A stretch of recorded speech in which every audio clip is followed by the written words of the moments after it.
Hello guys, good to see you back. Once again I'm back with another tutorial related JavaScript. And in this tutorial we are going to learn Google Chrome console. So moving forward and let's start the practical. Why should we need to use Chrome console? Here you can see side by side I open my Visual Studio Code editor and my browser using Live Server extension. And I already create HTML document named index.html.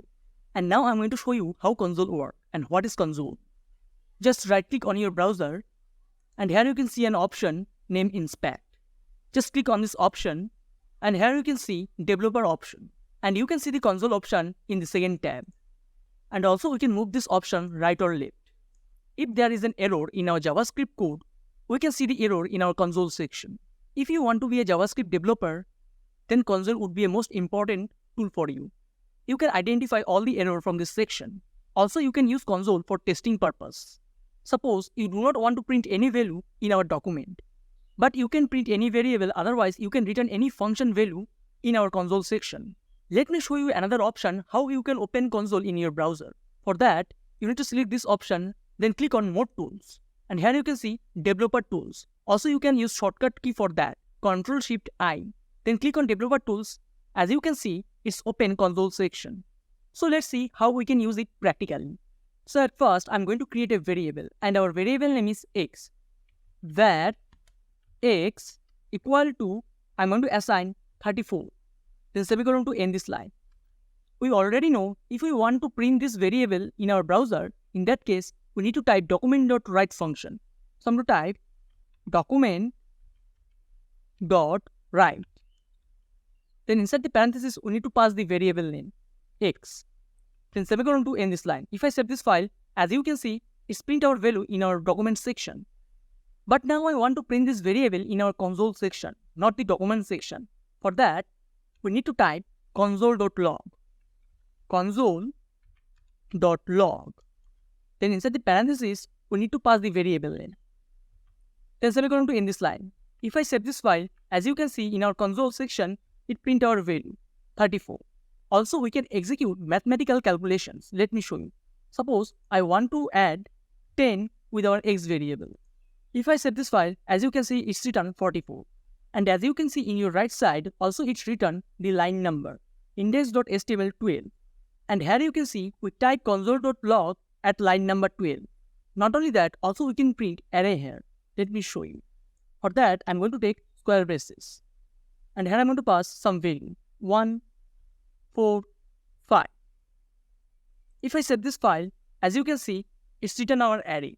And if I open this section, here you can see a key. And our key name is proto array. It means it's an array. Also it print the length 3, because we have total 3 value in our array. And our values are 1, 4 and 5. And as you know, our array starts from 0th index. That's why it's print 0, 1, 2. We are going to learn about array in our upcoming tutorials. And now I'm going to show you another function. Without using log, I'm going to use table. So here I'm going to remove log. And I'm going to type table. If I set this file, as you can see, it's created table. It's created table in our console section. It prints our array value as a table format. Let's talk about our next console function, which is error. So I'm going to type error. Also, I'm going to remove the values. Most of the time, we use error with condition, if conditions.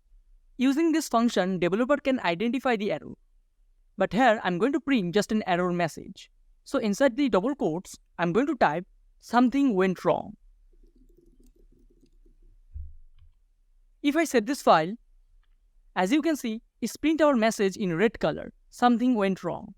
Similarly, we have another function for warning. So I'm going to duplicate this line and here I'm going to type console.warn. And also I'm going to change the message. This is just warning. If I save this file, as you can see, first it print our error message something went wrong, and then it print this is just warning with warning sign. So in that way, we can print our error message and warning message. Our next function is console.clear function. As you can see, in our console, we have two messages, error message and warning message. So next, I'm going to run console.clear function. So I'll type console.clear. If I save this file, as you can see, it clears our console. Now there are no error message and warning message. And also it flashed another message, console was clear. So this is it for this tutorial. In the next tutorial, we are going to learn time function. So thanks for watching this video. Stay tuned for our next tutorial.